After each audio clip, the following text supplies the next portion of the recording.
Restaurant business നടത്തുന്നവരെ, നന്നായി നടത്തണമെന്ന് ആഗ്രഹമുള്ളവർ ഒരിക്കലും നോക്കാൻ പാടില്ലാത്തൊരു സാധനമാണ് കണക്ക്.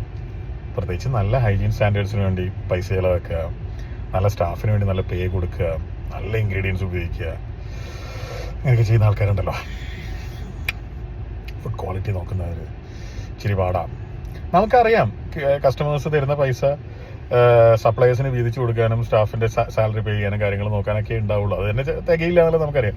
ചിലപ്പോൾ ലാഭം ഉണ്ടാവും, 1 ഡിജിറ്റ് ലാഭമൊക്കെ ഉണ്ടാവും. ഞാൻ ഇന്നത്തെ കാലത്ത് ഒരു പ്രത്യേകത പറയുകയാണെങ്കിൽ ഇൻഫ്ലേഷൻ ഭീകരാവസ്ഥയാണ്. അതായത് അവസാനം ബിരിയാണി പ്രൈസ് ചെയ്തതിന് ശേഷം കൈമ അരി മുതൽ എല്ലാ സംഭവങ്ങളും 20% എങ്കിലും വില കൂടി.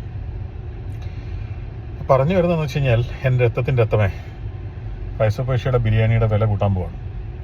ചിലപ്പോൾ നാളെ കൂട്ടും, ചിലപ്പോൾ മറ്റന്നാൾ. അപ്പോൾ ഈ വിലക്ക് തന്നെ വേണമെന്നുണ്ടെങ്കിൽ ഇന്നോ നാളെയോ മേടിച്ചോളൂ കേട്ടോ. Thank you.